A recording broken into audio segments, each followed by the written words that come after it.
सभी बंधुओं को सप्रेम नमस्कार। मैं आज नशे के बारे में कुछ लिखकर आपके सम्मुख प्रस्तुत कर रहा हूँ।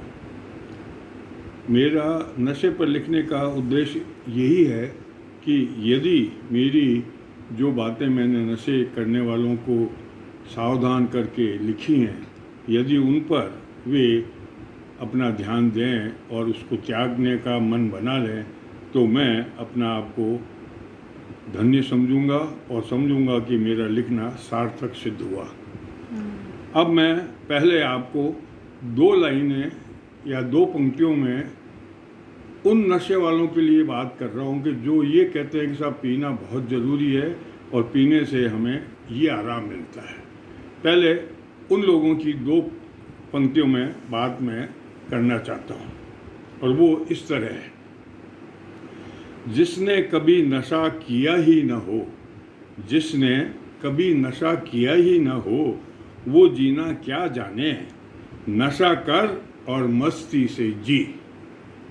जिसने कभी नशा किया ही न हो, वो जीना क्या जाने, नशा कर और मस्ती से जी। क्योंकि दुनिया के हर गम भुलाने के लिए लाजमी है, क्योंकि दुनिया के हर गम भुलाने के लिए लाजमी है, जब भी मौका मिले तू भरपूर पी। ये उनका कहना है, जबकि वास्तव में आप और हम और जो पीने वाला ये कह रहा है वो भी मन में जानता है कि ये एक मिथ्या वचन है, इसमें कोई सच्चाई नहीं है। और नशे में रहता है जब तक ज़रूर कुछ क्षण को वो हो सकता है कह दे कि साहब मैं गम भूल गया, लेकिन बाद में नशा उतरते ही स्थिति यथावत हो जाती है और वो उसी तरह से घिरा हुआ रहता है। इसलिए इसमें कोई सच्चाई नहीं है। और जो इस भ्रम को पाल के जी रहे हैं, कृपया उनसे मेरा कहना है कि वे अब मेरे आगे की पंक्तियों को ध्यान दें और देखें कि नशे करने से कितनी दयनीय स्थिति होती है या दुर्दशा होती है। अब ये मैं आगे समझाने का कोशिश कर रहा हूँ।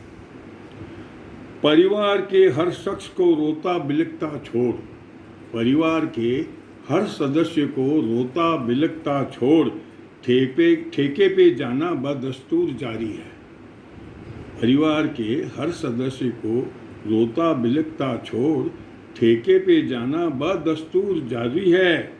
लड़खड़ाते गिरते पड़ते घर पहुंचना, लड़खड़ाते गिरते पड़ते घर पहुंचना, और ऐसे में अपनों से नज़रें मिलाना भी दुश्वार है। लड़खड़ाते गिरते पड़ते घर पहुंचना और ऐसे में अपनों से नज़रें मिलाना भी दुश्वार है। एक स्थिति ये। दूसरी स्थिति और देखिए। भरे पूरे परिवार के इंसानों को नशा कर, भरे पूरे परिवार के इंसानों को नशा कर सड़क पे आते हमने देखा है। भरे पूरे परिवार के इंसानों को नशा कर सड़क पे आते हमने देखा है। इस बुरी आदत ने लोगों के बीच, इस बुरी आदत ने लोगों के बीच उठने बैठने लायक भी उन्हें नहीं छोड़ा है। इस बुरी आदत ने उन्हें लोगों के बीच उठने बैठने लायक भी नहीं छोड़ा है। अब इन दोनों स्थिति से साफ है कि पारिवारिक और सामाजिक स्थिति उनकी कितनी दयनीय हो जाती है या उनकी कितनी दुर्दशा होती है। और आगे की दो पंक्तियां और सुनने के बाद ऐसा लगेगा कि वास्तव में ये नशा करना कितना हानिकारक है। अब ये आगे की दो लाइनें और सुनिए। नशे में एक हट्टे कट्टे मानुष को, नशे ने एक हट्टे कट्टे मानुष को बना दिया है काठ का पुलुंदा। नशे ने एक हट्टे कट्टे मानुष को बना दिया है काठ का पुलुंदा। नशे और दवाइयों पर अनाप शनाप खर्च होने के बाद, नशे और दवाइयों पर अनाप शनाप खर्च होने के बाद लगता है अब बेचारा गरीब सा, लगता है अब बेचारा गरीब सा, जो था कभी अच्छा खासा बंदा, जो कभी था अच्छा खासा बंदा। नशे ने एक हट्टे कट्टे मानुष को बना दिया है काठ का पुलुंदा। नशे और दवाइयों पर अनाप शनाप खर्चों के बाद लगता है अब बेचारा गरीब सा, जो था कभी अच्छा खासा बंदा। अब इन स्थिति के बाद उसकी आर्थिक स्थिति अपन समझ सकते हैं कि आर्थिक स्थिति से भी वो बहुत दयनीय हो गया।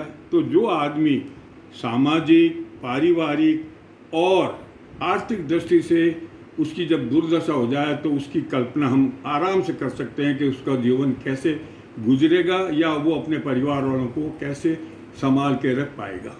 इसीलिए अंत में मैं 4 पंक्तियां ऐसा संदेश देना चाह रहा हूं कि जो नशा कर रहे हैं या करते रहते हैं और वो करने में अपना कुछ भला समझते हो, कृपा करके वो इन 4 पंक्तियों को ध्यान में रखते हुए यदि कुछ अपने नेचर में या अपने स्वभाव में परिवर्तन करना चाहें करें तो मुझे बहुत खुशी होगी। और मैं अंत में 4 पंक्तियां उनके लिए ये कहना चाहता हूँ कि जिंदगी संवारनी है तो अब भी संभल जाओ, जिंदगी संवारनी है तो अब भी संभल जाओ, जब उठो तभी सवेरा समझ आगे बढ़ जाओ। जिंदगी संवारनी है तो अब भी संभल जाओ, जब उठो तभी सवेरा समझ आगे बढ़ जाओ। जिए अभी तक अपनी मर्जी के मन मुताबिक, जिए अभी तक अपनी मर्जी के मन मुताबिक, अब जरा पतवार ले, अब जरा पतवार ले, परिवार की नैया पार करके दिखाओ। अब जरा पतवार ले, परिवार की नैया पार करके दिखाओ। जिंदगी संवारनी है तो अब भी संभल जाओ, जब उठो तभी सवेरा समझ आगे बढ़ जाओ। जिए अभी तक अपनी मर्जी के मुताबिक, अब जरा पतवार ले, परिवार की नैया पार करके दिखाओ। यही संदेश देना चाह रहा हूँ और मैं इसी संदेश के साथ आप सबसे विदा ले रहा हूँ। धन्यवाद।